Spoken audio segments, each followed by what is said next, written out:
Hi అండి, welcome to Sandhya kitchen. ఇవాళ వచ్చేసి మామిడికాయ ఎండుమిర్చితో పచ్చడి అయితే చేస్తున్నాను. కమ్మగా చాలా బాగుంటుంది. ఈ విధంగా అయితే ట్రై చేసి చూడండి. టేస్ట్ చాలా బాగుంటుంది. వేడి వేడి అన్నంలోకి ఇంకా బాగుంటుంది. అయితే ముందుగా గ్యాస్ ఆన్ చేసుకొని కడాయి పెట్టుకుందాము. ఇందులోకి 1 స్పూన్ ధనియాలు, 1 స్పూన్ జీలకర్ర వేసుకొని కారానికి తగ్గట్టు ఎండుమిర్చి ఒక 10-12 దాకా ఎండుమిర్చి వేసుకొని కాస్త వేయించుకోవాలి. కాస్త వేయించుకున్న తర్వాత ఆయిల్ వేసుకొని కూడా కాస్త వేయించుకోవాలి. ముందు కాస్త పచ్చిగా ఉంటాయి కాబట్టి అవి వేడి మీద కాస్త వేయించుకోవాలి. తర్వాత ఆయిల్ వేసుకొని వేయించుకున్నామంటే బాగా వేగిపోతాయి. ఇవి కాస్త వేగిన తర్వాత ఇందులోకి 1 స్పూన్ దాకా మినప్పప్పు, 1 స్పూన్ దాకా పచ్చిశనగపప్పు కూడా వేసుకొని బాగా వేయించుకోవాలి. సిమ్లో పెట్టే వేయించుకోవాలి.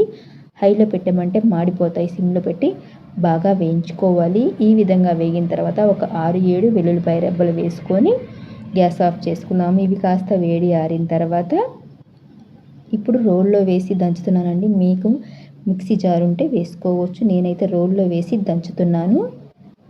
వేడి ఆరిన తర్వాత దంచేసుకోవాలి. అప్పుడు త్వరగా మెదిగిపోతాయి. వేడి మీద ఉంటే త్వరగా మెదగవు. ఈ విధంగా దంచేసుకుందాము. కచ్చపచ్చగా బాగా దంచేసుకోవాలి. ఈ పప్పులు ఉన్నాయి కదా, మినపప్పు, పచ్చిశనగపప్పు, ఇవి బాగా మెదుపుకోవాలి.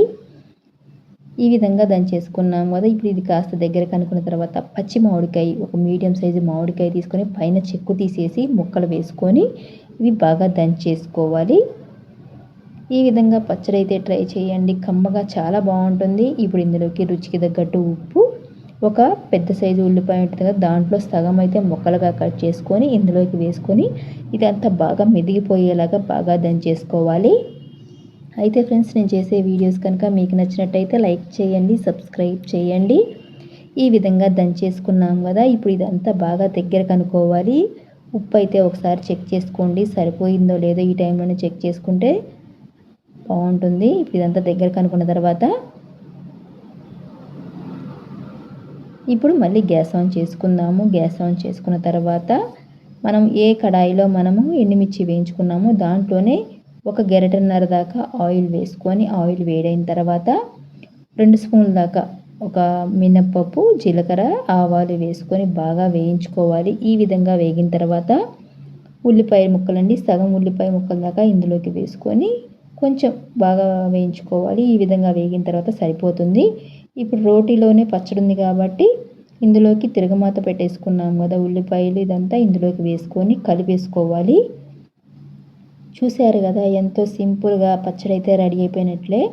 వేడి వేడి అన్నంలోకి ట్రై చేయండి. చాలా బాగుంటుంది. మామిడికాయ సీజన్ కాబట్టి ఎక్కడైనా దొరుకుతాయి ఈ మామిడికాయలు. ఈ విధంగా ట్రై చేసేయండి. చాలా బాగుంటుంది. ఇప్పుడు ఒక గిన్నెలోకి తీసుకున్నామంటే ఎండుమిర్చి మామిడికాయ పచ్చడి టేస్ట్ అయితే సూపర్గా ఉంటుంది. ట్రై చేసి చూడండి. అంతేనండి. ఈ వీడియో కనుక మీకు నచ్చినట్టయితే లైక్ చేయండి, షేర్ చేయండి, కామెంట్ చేయండి, సబ్స్క్రైబ్ చేయటం మాత్రం మర్చిపోకండి.